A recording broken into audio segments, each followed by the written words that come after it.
Welcome back sur le podcast, j'espère que tout va bien pour vous. Si vous découvrez ce podcast, je suis Jérôme, je documente mon parcours pour devenir psychologue du travail et du coup je vous explique tout ce qui se passe dans ma formation, les notes, les examens, le temps passé, etc. Et là aujourd'hui on se retrouve pour la fin du semestre 1 parce que ça y est j'ai eu les notes et du coup je vais pouvoir vous expliquer un peu tous les rendus qu'on a fait dans ce semestre 1 et les examens et tout ce qui est associé. Donc pour essayer de faire pas trop long, alors l'épisode va sûrement être un peu long parce qu'il y a beaucoup de matière, mais je vais essayer de faire quand même relativement court. Donc pour essayer de pas faire trop long, je vais faire la matière, vous expliquer un peu le devoir et la note que j'ai obtenue. Alors je suis pas ici pour me la péter niveau notes, etc. C'est pour vous donner vraiment le réel de ce qui se passe dans cette formation, en tout cas pour moi. Et pour pas faire durer le suspense, j'ai validé mon semestre, donc je suis hyper heureux d'avoir validé ça parce que franchement j'ai eu beaucoup de doutes. Mais au final, ça y est, c'est validé, donc on peut dire que ce semestre est derrière moi, et il en reste plus que 3. Encore 3, mais plus que 3. Et après l'explication de toutes les matières, je vous ferai un petit débriefing de ce semestre 1. Alors, on peut commencer. Je prends mon tableau et vous explique ça dans l'ordre. Donc pour commencer, je fais un tout petit rappel, mais en gros, on a 4 UE, c'est ça, 4 UE dans ce semestre. Il y a plusieurs matières dans les UE. Et dans chaque UE, vous devez avoir la moyenne. Les UE ne se compensent pas entre elles, donc dans chaque UE, il faut au moins avoir 10. Ceci étant dit, commençons par la première UE qui est apport théorique. Donc justement, on a deux examens, enfin deux cours magistraux avec deux examens. Et on va commencer avec organisation et conditions psychologiques du travail, le cours de psychologie du travail que j'ai beaucoup apprécié. Très rapidement, dans ce cours, on a parlé évidemment du travail, du pouvoir et de l'autorité, de la digitalisation du travail, de la culture organisationnelle et de l'identité professionnelle, les rapports de santé-travail et le genre au travail. Donc voilà, hyper intéressant. Donc l'examen il consistait en 1h30 et on avait, je le prends sous les yeux, on avait 3 questions pour CCM. Et voilà, donc plutôt des questions de réflexion et cours. Enfin, il faut quand même savoir des choses du cours. Effectivement, il y avait une question par exemple qui était sur la théorie de l'action politique de Hucle. Bah ça, si vous ne savez pas, vous êtes coincé. Heureusement, je savais. C'était pas très clair, mais bon, je savais. Donc voilà, cet examen, c'est 1h30, 3 questions.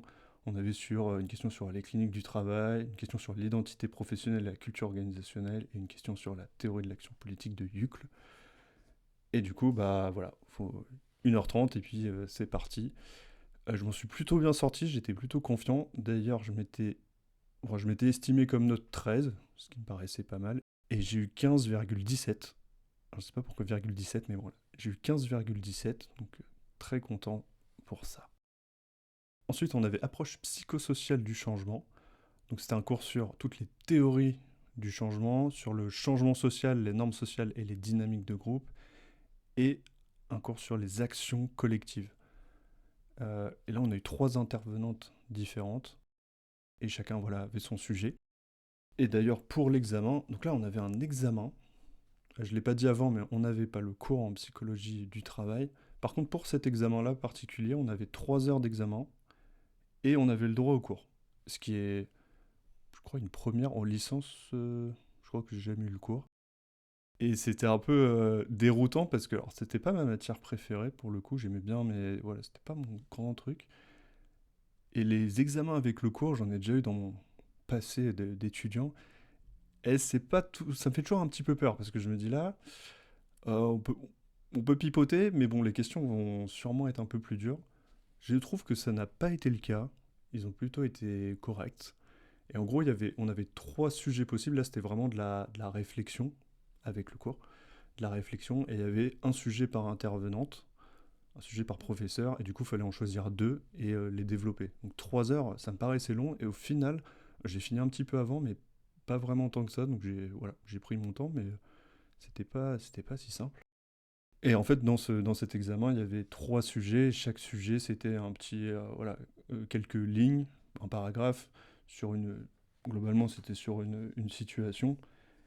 Et il fallait expliquer par rapport à des questions. Par exemple, moi, j'ai eu Donc, par exemple, pour les sujets que j'ai choisis, on avait une situation et c'est vous devez intervenir en tant que psychologue social dans une entreprise qui se reconnaît dans ses résultats et qui souhaite faire en sorte de changer la situation afin d'améliorer la santé de ses collaborateurs. Après avoir expliqué à quel concept de la psychologie sociale cette situation renvoie, vous expliquerez comment il est possible d'amener à du changement. Pour cela, appuyez-vous sur le cours et sur vos lectures. Voilà, ça c'est pour vous donner un exemple de sujet. Je m'étais estimé une note de 14 et j'ai eu 12,25, donc je suis plutôt satisfait, honnêtement, et on est content. Donc cette UE est donc validée. Ensuite, on a l'UE apport méthodologique, donc là c'est des TD.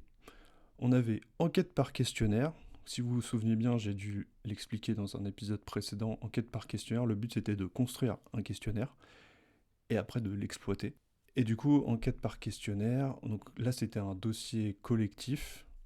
Et en gros, ça devait rappeler, bon, introduction, revue de la littérature, toujours très important, n'oublie pas études hyper scientifiques. Pour ceux qui se posent encore la question en psychologie, c'est hyper scientifique. Revue de la littérature, hypothèse, mesure des variables, conclusion, recommandations, etc. Et voilà, ça c'était un dossier, je sais plus, d'une dizaine de pages peut-être. Ouais, une dizaine de pages. Et du coup, ce qui est long, c'est pas forcément la rédaction dans tous les TD dont je vais vous parler, c'est plus la réflexion, parce que là, il a fallu se dire, ok, alors déjà, il fallait choisir un sujet vraiment de ex nihilo, quoi. Et du coup, après, il fallait mettre des hypothèses, les variables et tout. Donc, très scientifique. Mais c'est très bien parce que ça nous montre comment construire un questionnaire et comment, évidemment, s'appuyer sur la littérature existante. Bon, ça, c'est tout ce qu'on nous enseigne pendant toute la licence, le master. Il faut toujours s'appuyer sur de la littérature et pas sortir des choses de son chapeau. Et du coup, on a fait ce dossier. Ouais, on y a passé pas mal de temps, hein, quand même. Et du coup, j'avais estimé qu'on aurait 14 et on a eu 15. Donc félicitations à nous, à notre groupe. Ensuite, toujours, euh, donc un peu la suite, si vous voulez, de ce TD enquête par questionnaire. Donc là, on a créé un questionnaire, on l'a fait passer à des gens. Et après, bah, qu'est-ce qu'on fait des données? Donc là, enquête par questionnaire, c'était vraiment comment on crée le questionnaire, on le fait passer, la revue de littérature, tout le bazar. Et après, il fallait analyser quantitativement les données, parce qu'on a un questionnaire, du coup, c'est une analyse quantitative. Du coup, c'est un petit peu la suite du cours, si vous voulez, avec la même prof en plus. Et donc, cette analyse quantitative, qu'est-ce qu'on a dû faire? On a dû. Alors, c'est là où on revient dans les stats, dans un logiciel qui s'appelle JASP. En licence, j'ai utilisé Jamovi. Là, c'est JASP. C'est à peu près la même chose, hein. Du coup, on a fait plein de cours sur comment faire des stats, hein, je vous passe les détails. Et le livrable, le rendu, c'était en fait un exposé oral. Ouais, c'est ça. Un exposé oral où on devait expliquer c'est quoi le contexte de l'étude, les objectifs, le cadre théorique. Pareil, hein, toujours beaucoup de cadres théoriques. Là, on présentait vraiment nos hypothèses, l'échantillon global qu'on avait eu, notre version du questionnaire, qu'est-ce qu'on a utilisé, les résultats. Donc évidemment, il y a est-ce qu'on a affirmé ou pas nos hypothèses. Est-ce que ça va vous parler, mais alpha de Cronbach, c'était exploitable? Est-ce que les données elles étaient normales? On a fait une analyse factorielle. Bref, si vous n'avez pas encore fait ce cours, vous comprendrez bien assez vite. Et nous, on faisait une comparaison entre plusieurs groupes, les gens qui n'avaient pas d'emploi, ceux qui avaient un emploi.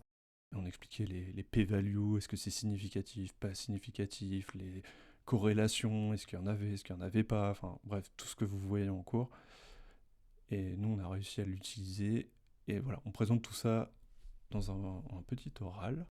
Donc c'est le même groupe hein, qu'avec l'enquête par questionnaire, vu que c'est la suite. Voilà, oral de 20 minutes, je crois. Je sais plus. J'ai l'impression que c'était il y a si longtemps. Et aussi pour cette analyse quantitative des données, donc il y a une présentation orale, mais on a aussi une sorte de petit dossier à rendre quand même, c'est un article scientifique.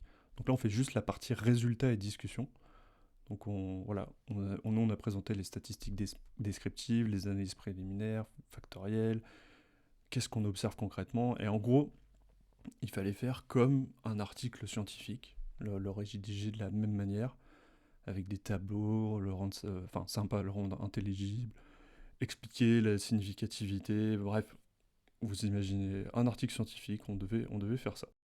Et du coup, pour tout ça, alors j'ai pas la séparation des notes, mais en gros, on avait prévu en analyse quantitative des données, je m'étais dit qu'on aurait 14, et on a eu 14 et demi, donc l'oral plus l'article scientifique. Donc voilà, félicitations à notre groupe encore une fois. Ensuite, toujours dans l'UE apport méthodologique, on avait quelque chose qui s'appelait technique qualitative d'analyse du travail. Donc là, nous, on a beaucoup travaillé sur l'instruction au sosie. Du coup, le but, c'était de faire passer une instruction au sosie à plusieurs personnes. Nous, on avait choisi de faire passer à deux babysitters. Donc on a fait un dossier, une dizaine de pages, où on expliquait le dispositif, ou comment on a organisé les séances, parce que l'instruction sosie, je ne vais pas faire un cours, mais voilà, il y a plusieurs séances, comment on s'est réparti les rôles, le lieu, la durée, le déroulement de ce qu'on a fait. Après, on a fait une partie plus analyse du travail de babysitter, on a fait aussi l'analyse du processus développemental, et on a vu les intérêts de la méthode pour la pratique du psychologue de travail, la posture, l'utilité, etc. Bibliographie, bien sûr. En annexe, on a mis les retranscriptions. Donc pareil, tout ça prend du temps parce qu'on a dû faire les entretiens, on a dû les retranscrire. Après, il faut les analyser. Et on a fait toute une partie, d'ailleurs, dans ces retranscriptions qui était assez intéressante, c'était de se dire, donc là, on avait l'instructeur au sosie et le sosie, en gros. Et on mettait des commentaires dans la retranscription qui étaient très importants pour la prof. C'était pour nous faire réfléchir sur notre propre posture et de voir ce que ça a produit chez la personne ou pas. Et du coup, j'avais prévu qu'on aurait 16. Donc c'est un seul dossier. J'avais prévu qu'on aurait 16 et on a eu 16. Donc félicitations à notre autre groupe. Parce que j'ai participé à beaucoup de groupes différents. Et ouais, on a eu 16, donc plutôt beau gosse. Ensuite, on a la matière analyse de l'activité et des usages. Donc là, c'est le cours plus ergonomie. Là, beaucoup de choses à faire. En gros, on avait un dossier collectif, donc on devait analyser une situation de travail, une note individuelle, donc une note de synthèse individuelle, et aussi une photo d'un geste professionnel et son analyse. J'explique très rapidement, mais en gros, c'était l'histoire du fameux métier de boulanger que nous, on voulait analyser. Du coup, on a été voir un boulanger, on est passé 3 heures avec lui à filmer, et voilà, à être sur place, à prendre des notes, à essayer de comprendre ce qu'il faisait concrètement, c'était quoi le réel de son travail, enfin son travail. Et du coup, après, donc ça c'est la partie facile. Et ça prend déjà beaucoup de temps à trouver la boulangerie, qu'ils acceptent, qu'on vienne filmer. Et ça, c'est le début, en fait. Ça, c'est vraiment le tout début. Ensuite, il faut faire tout un travail d'analyse qui est assez long. Et à la fin, donc quand je dis assez long, c'est parce que, par exemple, chaque vidéo, fallait reprendre, donc dire, ok, là, il a levé un sac de farine, levé un sac de farine. Donc là, il a levé une fois, deux fois, trois fois, quatre fois. Il faut compter, il faut dire, voilà, il a fait ça pendant tant de temps, ça, il l'a fait tant de fois. Et c'est très très long. Heureusement qu'on était 5 honnêtement à être dessus. Et après, il faut analyser un peu toutes ces données. Et le but de tout ça, c'était de faire un oral. Quand je dis un dossier, c'est en fait, on a fait un oral de 30 minutes où on expliquait concrètement, on a présenté le métier, les caractéristiques du lieu, de l'environnement, comment on s'y est pris. Et après, concrètement, on a dit, bah voilà, qu'est-ce qu'on a observé. Nous, il y avait toutes les étapes de la boulangerie. Notre grille d'observation systématique, donc c'est là où on note une fois, deux fois, trois fois, il a donné une information, il a porté des bacs, il a porté des seaux, il a poussé des sacs, il a poussé des chariots, bref, tout est découpé. C'est très très chronophage. Ensuite, on a fait un entretien avec un travailleur, et du coup, pareil, ça, on en parle dans notre exposé oral, comment on a découpé notre guide d'entretien. Et dans cet exposé oral, on parle de la problématique qui a émergé, parce que là, on fait un peu le travail inverse de d'habitude, c'est-à-dire qu'on fait l'observation, après, on vient faire une problématique. Et donc nous, par exemple, c'était comment les boulangers organisent-ils leur activité de travail afin de diminuer les effets de la pénibilité du travail. Après la problématique, bah, on a fait des hypothèses. C'est pour ça que je dis que c'est particulier, parce que là, on fait les hypothèses après avoir observé. Enfin, on présente les hypothèses et après, on justifie justement ces hypothèses avec ce qu'on a vu, ce qu'on a entendu, ce qu'on a vu pendant l'entretien, enfin, ce qu'on a discuté pendant l'entretien. Et voilà. Donc c'est sympa parce que bon, l'ergonomie, c'est toujours un peu visuel, enfin, c'est visuel. Donc là, on a plein de petites photos, de... Et franchement, j'ai découvert le métier de boulanger. On a tous un peu dans notre imaginaire le métier de boulanger, mais en fait, c'est pas si simple que ça. Et surtout très physique. Donc voilà, ça c'était un oral de 30 minutes. Ensuite, je vous ai dit qu'il y avait une synthèse individuelle. Donc là, en fait, l'idée, c'est plus revenir sur sa propre activité, enfin sa propre, je veux dire, posture de psychologue. Donc là, par exemple, j'avais, je crois que c'était 5 pages. Donc il y avait ce que je retiens du travail réalisé en tant que futur psychologue, la prise de recul sur le travail réalisé, les apports limites de ce qu'on a fait, ce qui moi m'a mis en difficulté. Et au-delà de cette synthèse individuelle, donc ça c'est que 3 pages, après on avait la présentation synthétique d'un article scientifique, évidemment qui était en lien avec ce qu'on avait observé. Donc il fallait mettre l'article, un peu son résumé et la mise en lien par rapport à l'article et ce qu'on a observé. Voilà, donc encore une fois, il fallait retranscrire l'entretien. Donc en fait, dans l'oral, c'est vraiment le métier de boulanger qu'on a observé, et l'entretien, et en gros la retranscription de tout ça. Et la note individuelle, c'est plutôt un article scientifique en lien avec ce qu'on a observé, et d'un autre côté, c'est concrètement la posture de psychologue, les difficultés. Et c'est pas mal parce qu'en fait, j'avais jamais fait de travail un peu de réflexif, de dire qu'est-ce que je retiens du travail, qu'est-ce que ça m'a apporté, tout ça. J'ai trouvé ça vraiment utile, ça on nous en parle beaucoup en cours. Et c'est la première fois que je l'ai expérimenté. Et c'est vrai qu'on se dit, ah tiens, qu'est-ce qui m'a mis en difficulté voilà, plutôt très intéressant et très utile en tant que futur psychologue. Et enfin, parce que cette matière qu'on possède beaucoup de livrables, on avait à faire une photo d'un geste professionnel. Alors là, pour le coup, c'était pas lié au métier de boulanger. Justement, ça devait être lié à autre chose, à un autre métier. Et du coup, l'idée, en fait, c'est qu'on va participer à, comment on appelle ça, une exposition photo. Et du coup, bah, moi, j'ai vu avec mon frangin qui est ouvrier viticole, du coup, parfait. Et du coup, voilà, je l'ai pris en photo en train de faire une action. Et en gros, imaginez que vous avez la photo un peu stylée à droite, et à gauche, un texte qui explique son geste, pourquoi il fait ce geste-là. C'est pas forcément facile parce que d'ailleurs, le geste, bah, c'est une photo, c'est pas une vidéo, donc faut expliquer un peu le geste.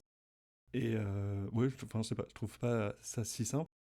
Donc là, faut que vous imaginiez, le livrable, c'est la photo à droite, et à gauche, tout un texte qui décrit un petit peu son geste, et de rendre ça un petit peu, voilà, un petit peu sympa, et de dire, bah voilà, à quoi sert concrètement ce geste. Parce qu'il a expliqué le geste et dire concrètement à quoi il sert. Et ouais, j'ai trouvé ça sympa, en plus je l'ai fait avec mon frère, donc c'était cool, et il m'a expliqué pareil, il m'a fait voir, mais après il m'a expliqué. Et je me suis dit, ah oui, en fait, il y a plein de trucs que je sais pas. Ça sert aussi à ça, cet exercice. Et j'aime bien parce que ça fait découvrir plein de. Et c'est ce que j'adore dans la psychologie du travail, hein, c'est qu'en fait, on peut aller sur plein de postes. Enfin, on peut, nous, aller observer plein de métiers différents et des contextes différents. Et bref, bon, je vais pas m'étendre, mais j'ai trouvé ça vraiment sympa. Et donc, pour terminer, c'était la matière un peu difficile à expliquer, mais en gros, donc, la synthèse individuelle, la présentation orale en collectif et la photo du geste professionnel. J'avais prévu qu'on aurait 15, j'aurais 15, et on a eu 14,25. Donc franchement, c'est-à-dire qu'en groupe, on a dû avoir une bonne note, et enfin globalement, c'est pas mal. Encore une fois, bravo à ce groupe, hein. On a passé du temps à faire les analyses, rappelez-vous, les vidéos. Du coup, 14,25, donc plutôt sympa. Donc là, je vous ai présenté l'UE apport méthodologique, et ensuite on va passer à l'UE pratique de recherche. Donc là, on va parler des 3 séminaires théoriques et du mémoire de recherche. Ah, le mémoire de recherche. J'y ai passé du temps, je vais pas vous mentir, j'ai passé énormément de temps. Et en même temps, je pense que j'ai passé la bonne dose. Donc déjà, qu'est-ce qu'il faut rendre pour ce mémoire? Alors, on se remet un petit peu au début d'année, faut trouver une problématique. Enfin, un sujet, une problématique, des hypothèses, la littérature, on passe beaucoup de temps à lire. C'est assez long quand on n'a pas une idée précise en tête, c'est quand même... ouais, c'est long. Moi, j'ai mis beaucoup de temps à me dire ah, quel sujet je dois faire. Et encore, j'avais des idées, hein, mais après, je me disais, ah, la littérature, ça va pas, je vais un peu décaler mon sujet. Mais bon, globalement, j'étais plutôt dans le. J'ai dû parler la dernière fois d'un entonnoir. Au début, on est vraiment. J'ai l'impression d'être à la base de l'entonnoir, hyper large. Plus ça va, plus les bords se rapprochent, mais ils se rapprochent pas très vite, quoi. C'est pas un entonnoir qui se ferme vite. Bref, tout ça pour vous dire que, déjà, qu'est-ce qu'on devait faire pour ce livrable? Donc, il fallait rendre une dizaine de pages, en expliquant. En gros, c'était surtout la revue de littérature qui était importante, mais on pouvait faire un petit peu à notre sauce. Mais en gros, il fallait parler bah, du contexte et de la question de départ, du cadre théorique, donc la revue de littérature à fond, les ballons. Après, problématique et hypothèse, question de recherche. Et là, on pouvait parler de la méthodologie envisagée. En fait, ce premier devoir de l'unité d'enseignement mémoire, en fait, sert à vous poser les bases, quoi. Ça vous empêche pas, si vous voulez, de changer de sujet après, ce qui n'est pas à conseiller, mais c'est possible. Mais en gros, ça pose vraiment les bases. Et en fait, c'est le travail qui me... Je sais pas comment le dire poliment. Qui m'ennuie profondément. C'est faire toute la revue de littérature. Je trouve ça très très long. Évidemment que c'est utile. Évidemment qu'il faut le faire. Mais moi, ce que j'aime dans les expériences ou le mémoire, c'est justement de faire les entretiens avec les gens, de recueillir de la data. Et évidemment qu'il faut faire la revue de littérature. Mais ça prend un temps de fou. Avantage, c'est que là, vu que je l'ai rendu et que je ne veux pas changer de sujet, évidemment, je vais pouvoir rajouter des choses, mais en gros, j'ai pas fait tout ça pour rien. J'ai fait un peu le plus gros ce qui m'ennuie le plus. Donc ça, c'est plutôt bien, même si c'est à améliorer. L'idée est vraiment là. J'ai passé pas mal de temps. Donc ce qui est long, c'est pas de rédiger, hein, c'est vraiment de faire toute la revue de littérature. Et du coup, problématique, hypothèse, un petit peu de méthodologie, c'est quoi mes variables, et évidemment un max de bibliographie. Et du coup, pour pas faire trop long, j'avais prévu. Alors là, c'est là où je savais pas du tout comment ça allait être noté parce que moi je trouve que ce que j'ai fait, j'avais fait de mon mieux. Et en même temps, je trouvais ça. J'étais pas persuadé. Et j'avais prévu d'avoir 11.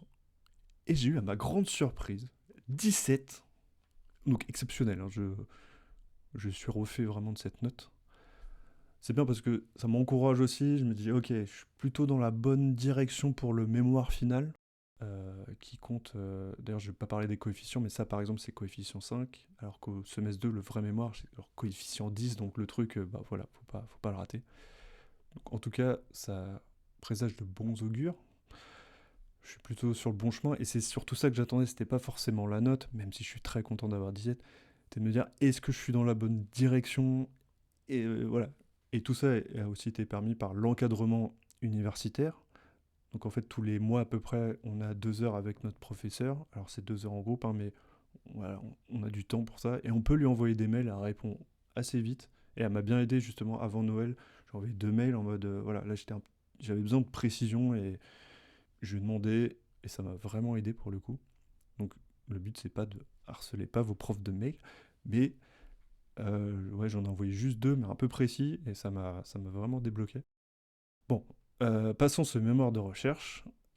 Ensuite, on avait les séminaires théoriques. Alors, honnêtement, on ne sait pas trop ce que c'est les séminaires théoriques. C'est un espèce de truc entre le CM et le TD. C'est plus un TD, enfin bref, on ne sait pas vraiment. En tout cas, j'avais un séminaire intervention et santé au travail. Donc, en quoi consiste ce séminaire? Donc, le but, c'est de voir les enjeux de l'intervention en santé au travail. Et en fait, on voyait surtout les 4 grands courants. Donc, il y a l'épidémiologie, la victimologie, la psychodynamique du travail et la clinique du travail, si je ne me trompe pas. Et du coup, on a travaillé autour de ça. Alors, j'ai bien aimé. En même temps, c'est très un peu théorique. Et en même temps, j'ai appris des trucs parce que moi, quand je suis arrivé en master, j'avais un peu du mal entre c'est quoi la clinique du travail, c'est quoi la psychodynamique, l'épidémiologie, tout ça. C'était pas très très clair. Et là, ça a quand même aidé. Et c'est pas mal de savoir dans quel courant on est ou dans quel, je sais pas, un collègue est plutôt dans tel courant, ça peut aider à voir comment il fait sa méthode, comment il réfléchit, sans s'enfermer dedans, hein, mais ça permet de comprendre quand même pas mal de choses. Et voilà, quand on vous parle de Yves Clos, Christophe Dejour, etc., on commence, ça infuse, quoi. Donc j'ai bien aimé quand même cette matière. Et au final, donc, le but de tous les séminaires théoriques, c'était de faire un dossier de 2 pages. Et donc là, le sujet était assez libre. Et donc le but de ce dossier de 2 pages, donc c'était de représenter très très rapidement les 4 courants différents.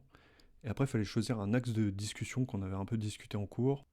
Moi, par exemple, je suis parti sur un axe de discussion sur le lien entre la prévention et les différents courants. Et voilà, fallait amener aussi une réflexion personnelle, liée à son expérience. et faire une conclusion. Et voilà, tout ça en 2 pages. Et en gros, j'avais prévu d'avoir 12 parce que je n'étais pas hyper convaincu. J'ai eu 13,5, donc c'est correct. Et voilà, on reste dans cet ordre d'idée où j'ai passé du temps, mais pas tant que ça non plus. Et j'avais l'impression d'être parti un peu en freestyle en fait. Mais bon, au final, ça va. D'ailleurs, je n'ai pas précisé, mais les séminaires, c'est quelque chose qu'on choisit au début de l'année. Donc il y a des thématiques qu'on choisit. Donc ce que je fais moi ne sera pas forcément ce que vous faites vous si vous faites ce parcours PTO. Donc moi j'ai pris le séminaire théorique équilibre entre vie privée et vie professionnelle. Alors pourquoi je l'ai pris? Parce que je me suis dit, enfin je me suis dit le sujet, voilà, j'aime bien ce sujet d'équilibre. Et en fait j'ai découvert dans ce cours qu'il y avait plein de théories sur le sujet, mais en fait j'étais vraiment pas prêt. Et parce qu'on se dit oui, l'équilibre vie pro, vie perso, enfin je sais pas, dans ma tête j'avais une espèce de représentation, mais en fait il y a plein de théories, plein de... c'est dingo. Et du coup là, le travail à faire était assez sympa. Bon, pareil, on reste sur un truc de 2 pages. Mais en gros, fallait prendre une vidéo. Enfin, non, pas une vidéo d'ailleurs. Ça peut être une vidéo, une BD, enfin un peu ce que vous voulez. Et en gros, fallait analyser la situation avec tous les modèles théoriques qu'on a vus. Moi, j'ai pris la vidéo de Clovis Henriot, as known as le télétravailleur. C'est une vidéo qui s'appelle Il est en traquance et tente de le cacher à son boss. Et en gros, voilà, fallait trouver une vidéo en mode équilibre vie pro, vie perso. Et du coup, bah, moi, c'est clairement quelqu'un qui est en télétravail, mais en fait, il est en vac... Enfin, on sait pas trop, mais il est en vacances, en tout cas, il est à côté d'une piscine. En tout cas, il travaille pas chez lui. Et bref, il fallait présenter la situation, voilà, une petite demi-page, et après analyser la situation avec tous les modèles qu'on a vus. Et c'était amusant de repasser, parce que moi, je pense que j'avais déjà vu cette vidéo. Et là, en ayant eu le cours, et en repensant au modèle et en faisant le lien, j'ai trouvé ça ouais, vraiment, vraiment intéressant et un peu ludique parce que pour le coup il y avait une vidéo, enfin bref. Mais j'ai eu un peu de mal à choisir la vidéo parce que c'est pas facile de trouver un extrait qui est sympa, court et bien expliqué parce qu'on pouvait prendre un peu n'importe quoi, on aurait pu prendre des films ou des passages de films par exemple. Mais voilà, j'ai trouvé ça plutôt simple d'utiliser cette vidéo-là. Je me suis dit, ah ouais, je peux arriver à expliquer à peu près ce qu'il y a dans les théories par rapport à la vidéo. Ensuite, on a le dernier séminaire théorique que j'ai choisi, qui était plutôt la psychologie sociale, donc construction sociale du bien-être et de la qualité de vie. Et donc là, bah, le but de ce séminaire, c'était de découvrir un peu le concept de qualité de vie. Alors là, c'était pas au travail, c'est la qualité de vie de manière un peu générale. D'ailleurs, dans ce cours, on avait dû présenter à deux une échelle, c'était pas noté, hein. Présenter une échelle, voir comment elle a été construite, c'est quoi les items, bref. Concrètement, en fait, c'est vraiment ce cours, c'est le concept de qualité de vie et comment on le mesure. Et évidemment, il y a plein de manières différentes de le mesurer. Moi, ce qui m'intéressait, c'est de faire la qualité de vie au travail. Et du coup, pour le livrable attendu, c'était pareil, un dossier de 2 pages. Il fallait présenter une échelle, analyser le concept de qualité de vie mobilisé par cette échelle-là, décrire la population cible et modalités d'utilisation et analyse critique de la démarche méthodologique. Et du coup, moi, par exemple, j'ai choisi une échelle qui s'appelle l'échelle ISQVT, inventaire systémique de qualité de vie au travail. Et voilà, je suis parti de ça. J'ai eu un peu de mal parce que c'est toujours le problème avec les cours, avec les échelles, etc. C'est que c'est pas toujours facile de les trouver et de trouver les items. Et bref, c'est jamais très très simple. Et en plus, là, il fallait trouver un truc qui collait pas trop mal. Et donc voilà, ISQVT, si vous voulez réutiliser ça. Donc ça, c'était le dernier séminaire. Donc dans l'UE pratique de recherche, on avait le mémoire de recherche, le séminaire 1, séminaire 2, séminaire 3. Donc pareil, du coup... Ah non, je vous ai pas dit la note. Équilibre de vie pro, vie perso, j'avais prévu d'avoir 13. J'ai eu 14,75. Et séminaire théorique qualité de vie, j'avais prévu d'avoir 13 et j'ai eu 13. Et donc j'ai eu une bonne moyenne, parce qu'en plus 17 en mémoire de recherche, bah, ça a un petit peu monté les notes, donc ça c'est cool. Et passons, si vous voulez bien, à la toute dernière UE, pratique de terrain. Et donc là, on a déjà pour commencer un CM, le CM TEPI, terrain et pratique d'intervention. Ah, le CM TEPI, c'est vraiment...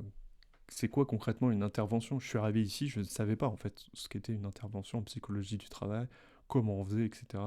Et là, j'en parlerai après, mais on fait un travail dans le TD.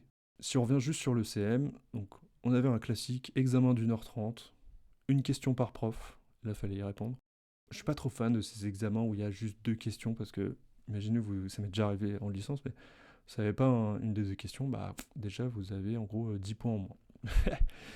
Et du coup, je trouve ça chiant. Mais en même temps, ça force à bosser plus. Je sais pas si. Je suis pas très fan. Mais bon, bref.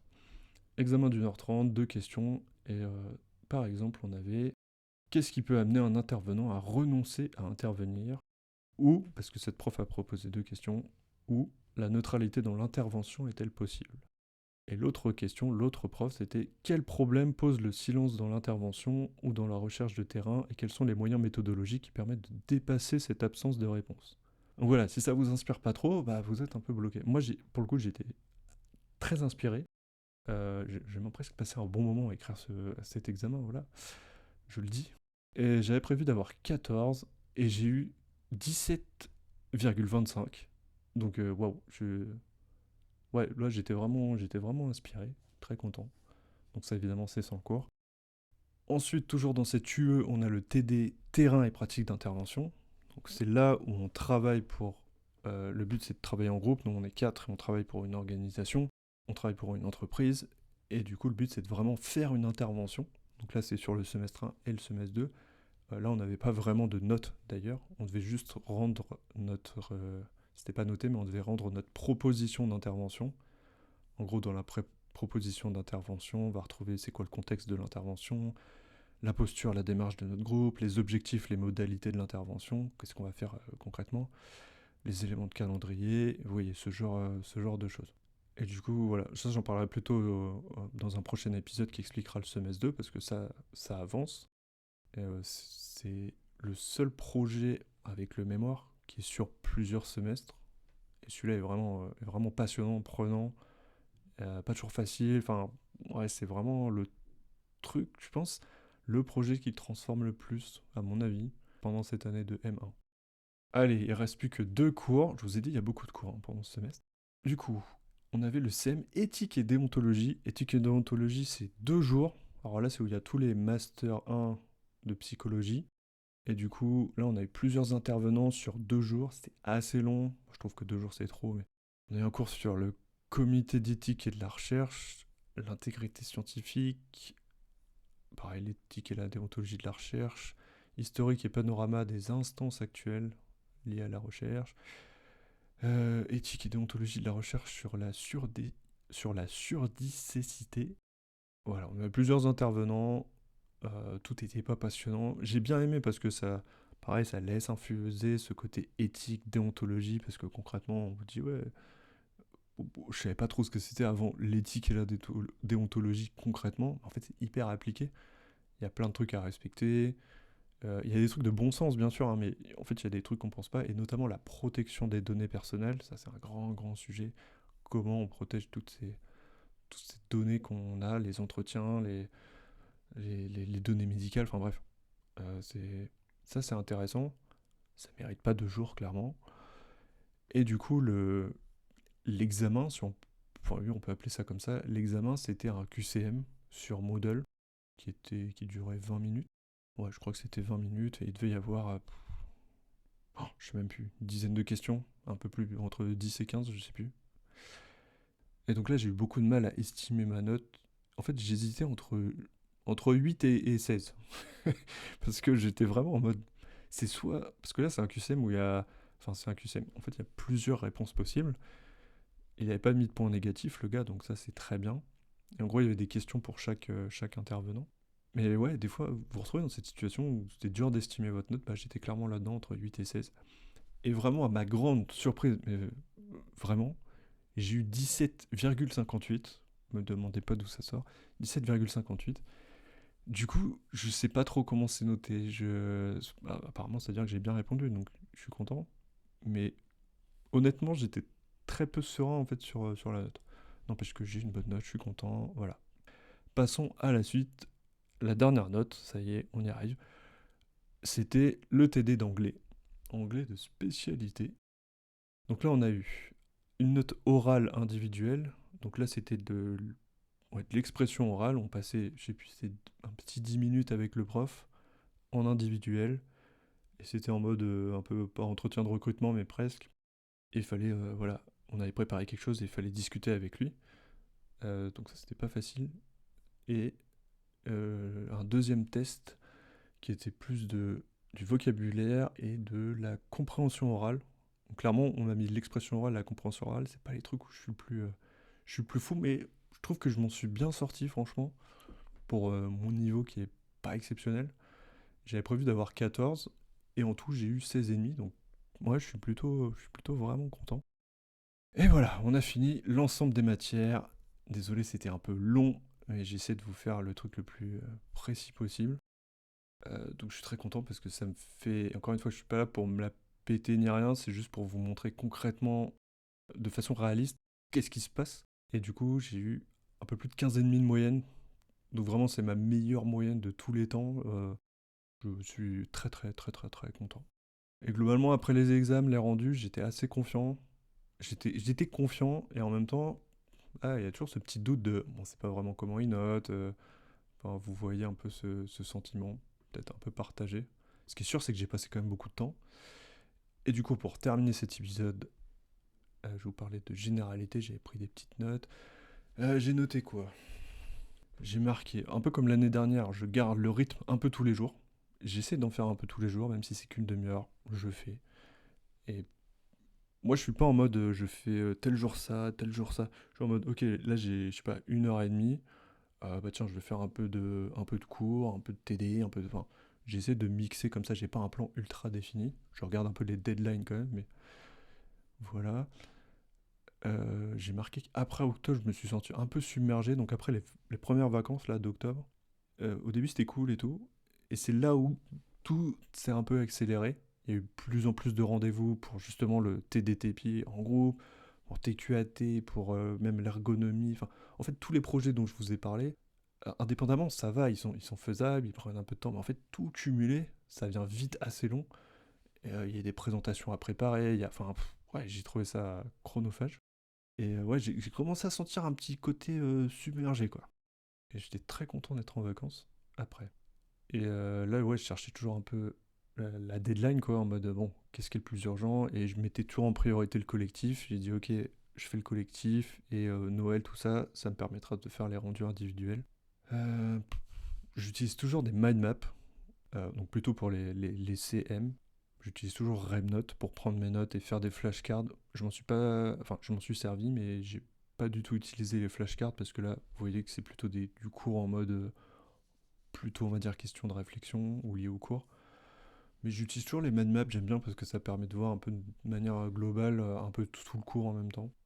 En généralité, j'ai marqué que j'étais. Alors, moi, je suis team assiduité 100%. J'essaie vraiment de venir. Enfin, j'essaye pas, je viens à tous les cours.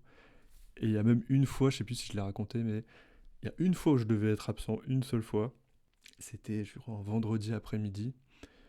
Et en fait, le jour où je suis pas venu, et ben la prof, pareil, avait mal calculé son calendrier. Et en fait, elle avait pas prévu d'avoir cours non plus. Du coup, en fait, elle était pas là. Et moi, j'étais parti, donc c'était parfait. Et tout ça pour dire que moi, je suis en mode, j'ai besoin de. Je fais partie des gens qui ont besoin d'être là tout le temps pour bien comprendre, de me sentir à l'aise, ou peut-être la peur de manquer une info, je sais pas, mais ouais, j'essaie d'être. Je suis là, quoi. Si je peux vraiment pas, je viens pas, mais c'est très rare. Parce que, encore une fois, les CM, c'est pas obligatoire. Vous n'êtes pas obligé de venir. Les TD, oui. Souvent, il y a. Tous les profs le font pas, mais en gros, normalement, en TD, vous signez ou on fait l'appel. Mais en CM, par contre, c'est. Vous faites vous faites bien ce que vous voulez. Voilà, j'ai aimé à peu près toutes les matières. J'ai beaucoup aimé les projets. En fait, c'est la quantité qui, à un moment, je me suis dit, waouh, ça fait peut-être un peu beaucoup. Et donc, j'ai fait tout le collectif avant Noël. Après, rendu individuel, bah, les vacances de Noël. J'ai hâte de retrouver un jour, finir ce master et de retrouver des vraies vacances. On est en vacances et pas en train de faire des rendus de devoirs. Mais ça, c'est un peu ma technique parce qu'on pourrait se dire, ok, je profite de mes vacances et après, je fais les rendus, je prépare les examens. Mais moi, je suis plutôt en mode, j'en fais moins, j'en fais tous les jours, mais pas trop non plus. C'est là où il faut trouver le bon équilibre. Et du coup, j'ai validé, donc je suis très content. Et pour terminer, peut-être, le temps, parce que je note toujours le temps que je passe à faire tout ça. Et déjà, j'ai regardé les cours présentiels en gros. Alors, j'ai une moyenne à 10h30 par semaine. Alors, ça compte les vacances, donc c'est un peu faussé. Mais en gros, les cours, ça va entre, de ce semestre-là, hein, c'est 14. Le max qu'on a eu, c'est 19 heures à la semaine. Mais globalement, c'est plutôt du ouais, 14 de moyenne.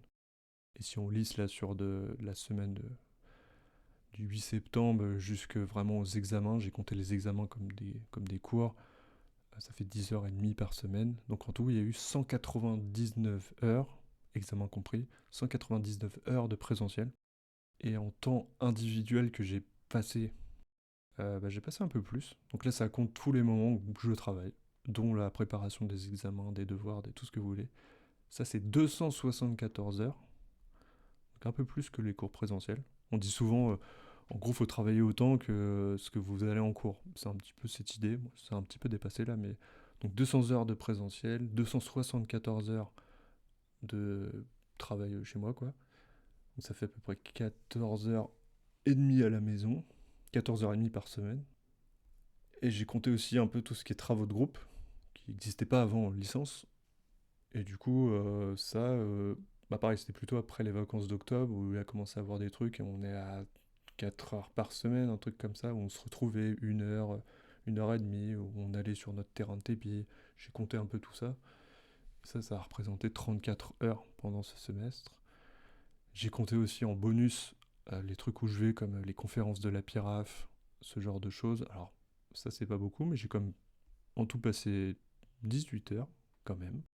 Parce qu'on a fait la visite des mines, de la soierie et une autre visite qui était le conseil des prud'hommes. J'ai compté un peu ces bonus-là. Et donc, si on compte tout cumulé, ça fait 525 heures. Donc, si on fait une moyenne, encore une fois, c'est lycée avec les vacances, tout ça, mais ça fait 27, un peu plus de 27 heures par semaine.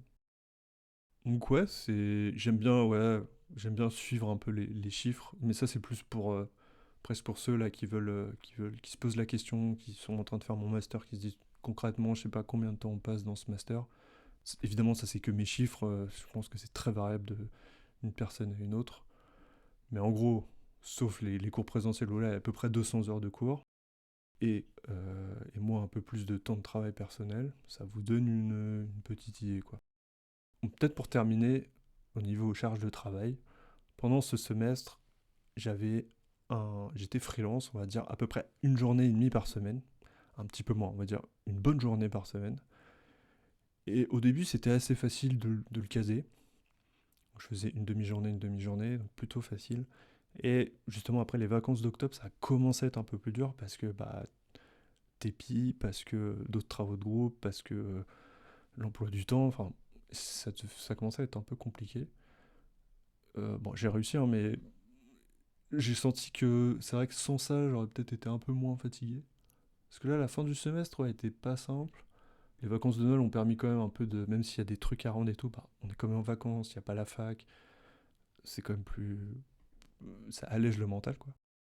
Mais ouais, pas si facile que ça. Et là, du coup, pour le semestre 2, j'en parlerai la prochaine fois, mais j'ai plus d'emploi. Enfin, je suis plus freelance, je suis plus rien, donc. Enfin, je suis stagiaire, mais ça fait partie de la formation. Mais j'en parlerai la prochaine fois. Voilà, j'ai réussi à faire moins d'une heure. Et pourtant, putain, j'ai essayé de faire à peu près court, mais bon. Il y avait beaucoup, beaucoup de matière. C'est ça peut-être qui caractérise plutôt ce semestre, c'est qu'il y a quand même pas mal de matières différentes. Et puis on découvre tous les sujets, et puis on se met en groupe avec des gens qu'on connaît pas, etc. Tout ça en fait prend énormément de temps. Parce qu'au final, des examens, il y en a 3, bon 4 avec la déonto, donc c'est pas beaucoup. Et ce qui prend, à l'inverse de la licence où vous faites quasiment que des examens, là c'est un petit peu différent et c'est beaucoup plus intéressant d'ailleurs. Et c'est chronophage vraiment d'une autre manière. Mais avantage, on est noté sur des choses du réel, de l'expérience, du terrain, et ça c'est sympa. Voilà, tout ça pour vous dire que je suis très très content d'avoir validé ce semestre. Je suis à 70% du chemin vers le diplôme de psychologue. Il reste plus que, ou encore, 3 semestres. Parce que là, j'arrive vraiment dans cet entre-deux. La dernière fois, j'ai fait un parallèle où je me suis dit, un marathon c'est 42 kilomètres. Et il y a un truc qui s'appelle le mur des 30 kilomètres. Alors, j'ai jamais fait de marathon, mais je sais qu'il y a un truc qui s'appelle le mur des 30 kilomètres. C'est à partir de 30 kilomètres, en gros, si j'ai bien compris, le corps change un peu de mode de consommation de l'énergie. Et on sent vraiment, apparemment, une énorme fatigue d'un coup. Et j'ai l'impression d'être ça à 70%, c'est à peu près ça. C'est à peu près le mur des 30 km. Je sais pas si c'est lié à ça, mais j'ai vraiment l'impression d'avoir déjà parcouru 70% et c'est super. Et en même temps, il reste 30%. 30%, c'est pas rien. Et puis, c'est pas forcément les plus faciles. Et j'ai l'impression d'être arrivé en mode, wow, là, je suis peut-être fatigué. Faut peut-être que j'arrive à dépasser un peu ce stade de.